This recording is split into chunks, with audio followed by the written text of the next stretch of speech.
For 5 years, a banana farm in Homestead, Florida, hauled 40 tons of waste to a landfill every single season. Nobody thought twice about it until a county inspector showed up with a citation, a steep fine, and a warning that the farm had 90 days to fix the problem or shut down for good. What that farm was throwing away wasn't garbage at all. It was the raw material for a business that would eventually pull in $500,000 a year, and the woman who figured that out almost lost the family land before she ever got the chance to prove it.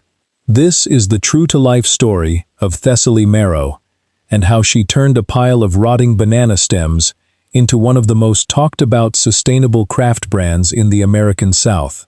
Stick around, because by the end of this video, you'll understand exactly how banana fiber is processed, why farms have been burning a valuable resource for decades without knowing it, and how you might be sitting on the same kind of overlooked opportunity right now.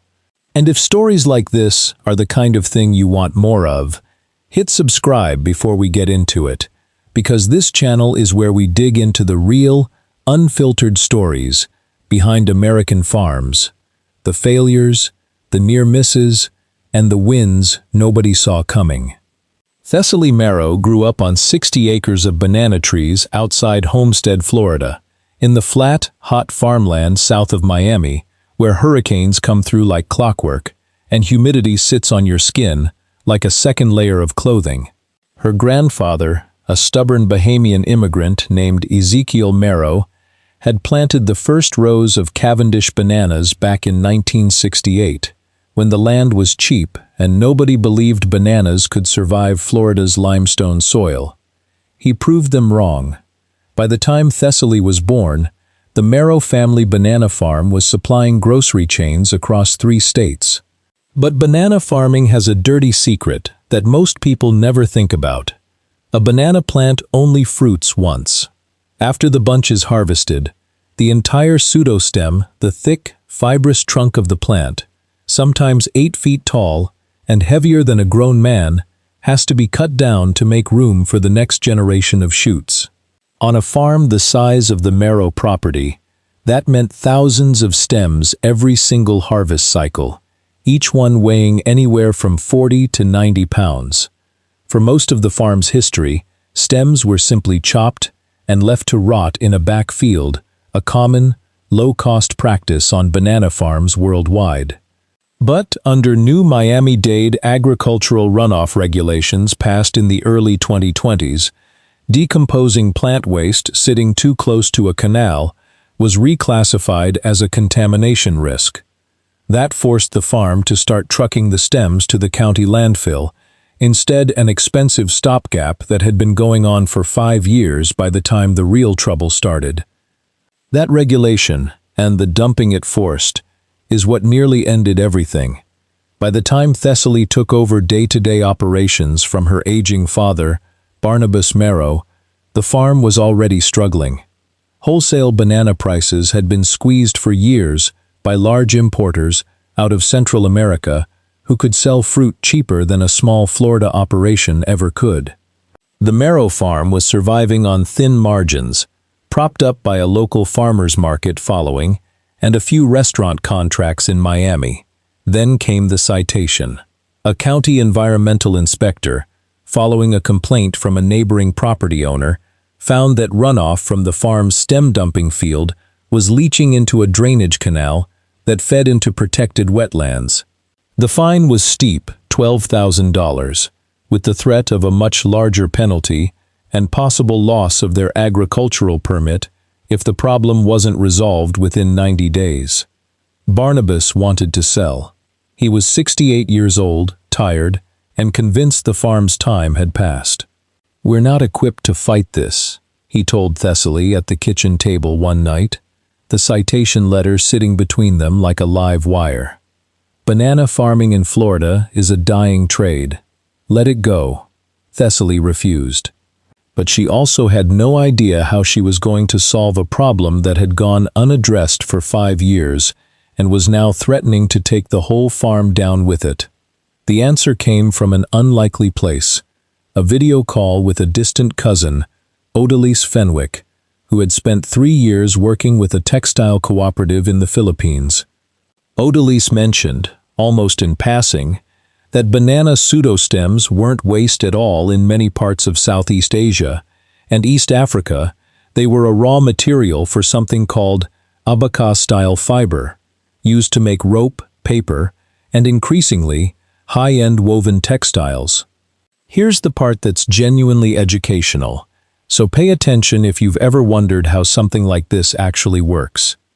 A banana pseudostem is made of overlapping layers of leaf sheaths, and each of those layers contains long, strong cellulose fibers running the length of the stem, similar in strength to fibers used in linen or jute, but naturally more water-resistant.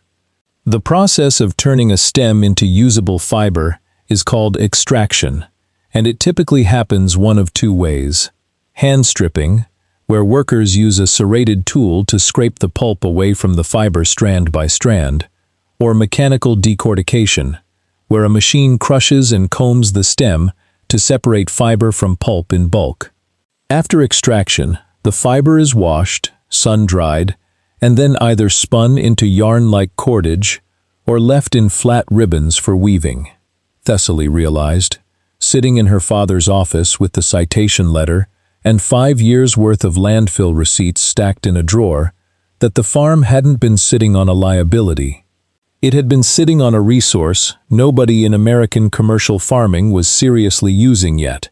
She didn't get it right the first time. Nobody does. And this is the part most success stories leave out. Thessaly spent her savings just under $4,000 on a small manual decorticating tool imported from Sri Lanka, expecting to process stems into fiber within weeks. Instead, she spent nearly 10 weeks producing fiber that was brittle, discolored, and prone to snapping the moment it was woven into anything. The humidity that made Florida perfect for growing bananas turned out to be terrible for drying fiber. Mold set in before the strands ever fully cured. Her first 11 attempts at woven coasters, meant to be sample products for local gift shops, fell apart within a week of use. Her father watched this happen and said nothing, which Thessaly later admitted was worse than if he'd told her to stop. With barely 2 weeks left before the county's 90-day compliance deadline, she had spent money the farm didn't have on a process that still wasn't working. The breakthrough came from an agricultural extension office at the University of Florida, where a fiber specialist explained that the drying process needed to happen in stages: a partial sun-dry, followed by a controlled, shaded, dehumidified cure, rather than one long stretch in direct Florida heat. Thessaly built a makeshift drying rack inside a repurposed shipping container, using box fans and a dehumidifier bought secondhand, essentially engineering a low-cost version of the climate-controlled drying rooms used by commercial fiber operations overseas. It worked, 4 days before the county deadline. The second batch of fiber came out pliable, pale gold, and strong enough to hold a knot without splitting, and it gave Thessaly something concrete to show the county inspector: a working plan to process the farm's stem waste on-site instead of trucking it to the landfill at all. With a reliable process finally in place, Thessaly faced a new problem. Nobody buys banana stem fiber. They buy products. She needed a brand, a story, and a reason for people to care. She named the company Marrow and Reed, a nod to her grandfather's surname and to the reed-like quality of the cured fiber itself. The first product line was intentionally small woven placemats, market totes, and plant hangers, all made from a material that would otherwise have been dumped or burned. She priced them not as novelty items, but as legitimate home goods, positioning Marrow and Reed alongside other sustainable textile brands, rather than as a farm stand curiosity. The educational angle became the brand's biggest asset. Thessaly started posting short videos showing the entire process: cutting the stem, stripping the fiber, drying it, dyeing it with natural pigments from beet and turmeric waste, sourced from a nearby juice bar, and finally weaving it into a finished product. People who had never thought about where a banana even came from, let alone what happened to the plant after harvest, were fascinated. One video explaining that a single banana plant produces roughly enough usable fiber for 2 to 3 placemats, and that Florida's banana industry alone discards tens of thousands of tons of stem material annually, quietly went viral within a farming and sustainability audience. Orders started coming in from small home goods boutiques in Miami, then Atlanta, then online nationally. A buyer from a regional natural foods grocery chain, drawn in by a write-up in a local business journal, placed a trial order for a limited run of table runners. Just as the business started gaining real traction, disaster struck in the form of hurricane season. A tropical storm, not even a full hurricane, just a slow, heavy system, dumped over a foot of rain on the Homestead region in 36 hours. The farm's drainage was already compromised from the original citation issue, and the storm flooded the shipping container drying facility, destroying nearly a full season's worth of processed fiber and damaging the dehumidifying equipment Thessaly had spent a year fine-tuning. It would have been reasonable to quit there.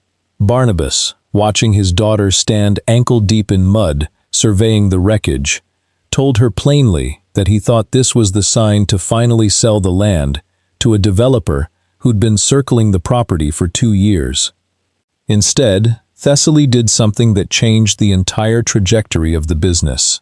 She used the flood as content.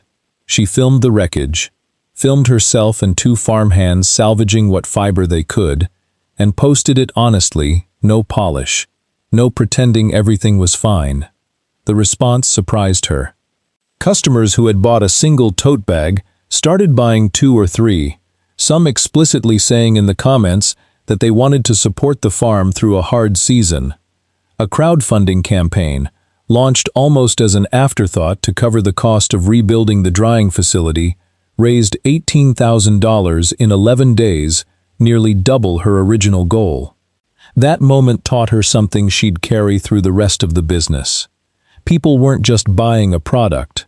They were buying into a farm's survival, and into an honest story about turning a genuine problem into something useful.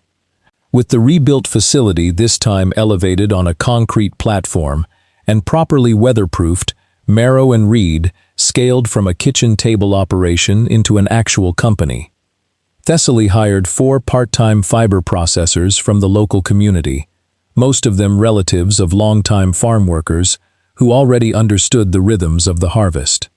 She partnered with a small design studio in Sarasota to develop a more sophisticated product line, including woven wall hangings and a line of biodegradable packaging inserts sold to other small farms and Etsy sellers who needed sustainable shipping material.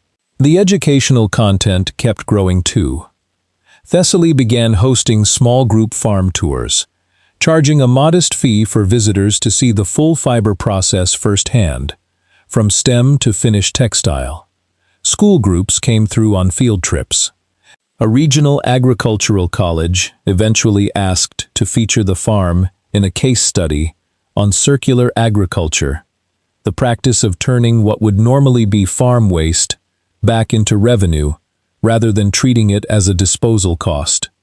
4 years after that first citation letter arrived at the kitchen table, Marrow and Reed crossed $500,000 in annual revenue, split between direct product sales, wholesale accounts, farm tour income, and licensing the drying and extraction process to 2 other small banana farms in Central Florida who wanted to replicate what Thessaly had built.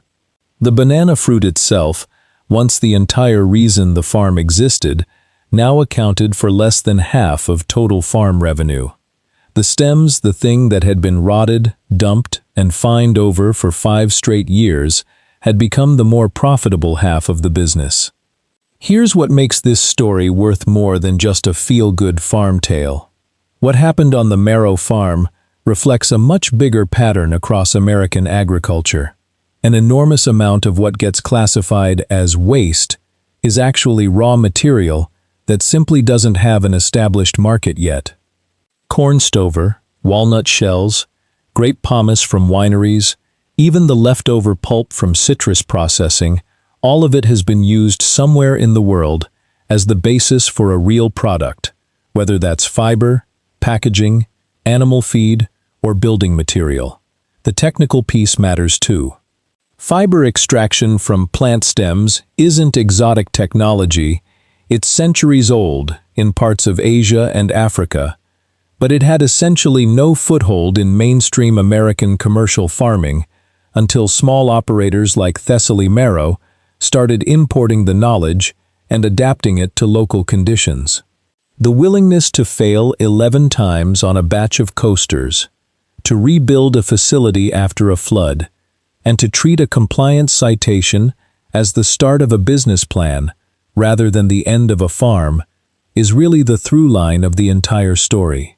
Today, the Marrow family banana farm still grows bananas on the same 60 acres Ezekiel Marrow planted back in 1968. But it's no longer just a fruit operation, it's a working example of what happens when a farmer looks at a problem the county was ready to fine her out of existence for, and finds a second business hiding inside it. If you enjoyed this story, make sure you're subscribed, because we cover stories exactly like this every week. Real American farms, the crises that almost ended them, and the strange, resourceful ways families found their way through. Drop a comment letting us know what farm waste story you'd want us to cover next, and we'll see you in the next one.